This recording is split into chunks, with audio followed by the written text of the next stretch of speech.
美国简报的信息与观点来自美国权威媒体、智库、政府机构与专家，我们进行了专业的整理、编辑。投资者担心银行传染，尽管有全面的救援计划。NY Times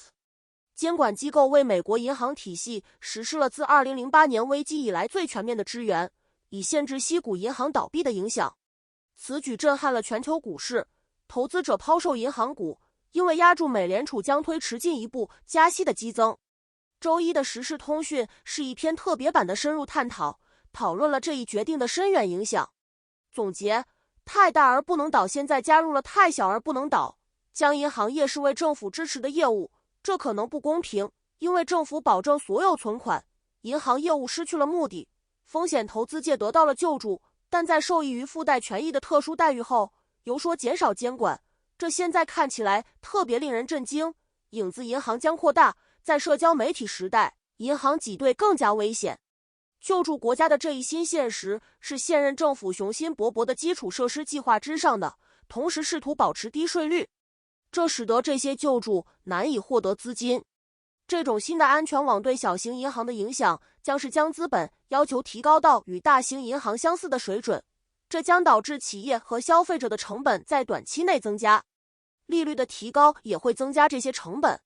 虽然监管机构过于关注大银行，但小银行却成为系统性风险，监管机构应该发现这一点。银行对社交媒体时代的信心是一种危险，因为一条推文就可能让客户逃离。矽谷银行 Silicon Valley Bank 将自己包裹在旗帜中，并声称它正在支援小型初创企业。然而，如果它是一家与政治风险资本家或科技界没有联系的小型区域性银行，它可能不会得到救助。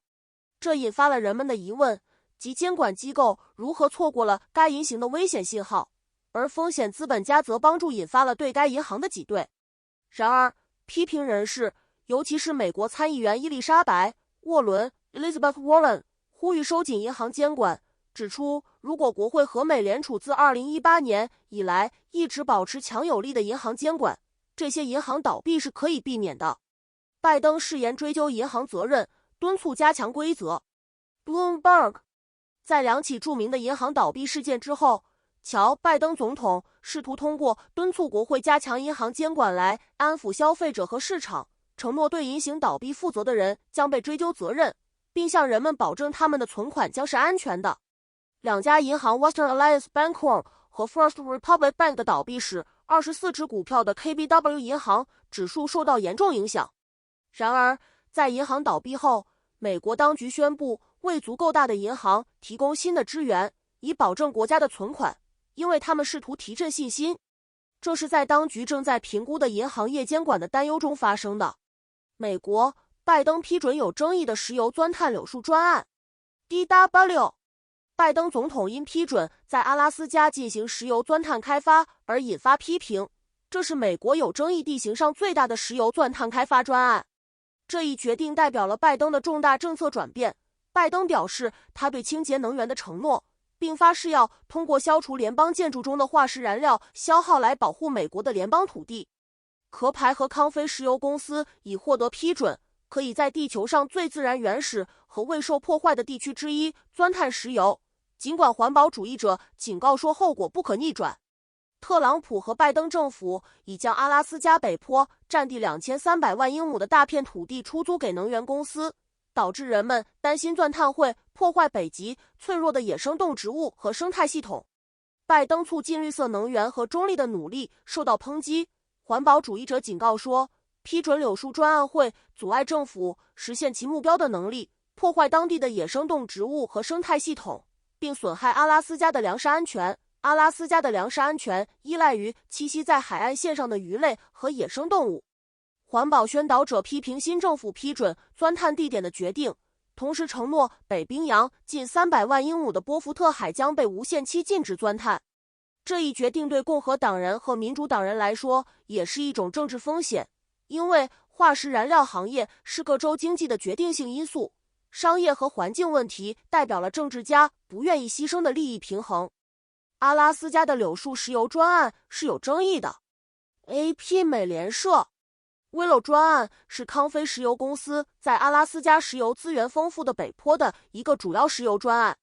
该公司的计划于周一获得批准。环保主义者表示担心该决定与拜登总统的气候目标背道而驰。该专案的人表示，这将是该地区土着社区的经济生命线。尽管该专案每天可生产多达18万桶石油，但仍仅占美国石油产量的 1.5% 左右。阿拉斯加的 Willow 专案得到了广泛的支持，许多政治领导人，包括两党国会代表团、州长 Mike Dunleavy 和州立法者都支援这一发展。一些土着社区，如北极伊努皮亚特之声的成员，支持该专案。从柳树中提取和使用石油将在该专案的30年寿命内产生相当于超过 2.78 亿吨 3.06 亿短吨的温室气体，大致相当于同期200万辆乘用车的排放量。与康菲石油公司青睐的方法相比，它的排放量减少了约 2%。政府还采取行动保护阿拉斯加石油储备内超过1300万英亩的土地。拜登在阿拉斯加石油上走悬崖边缘。Bloomberg，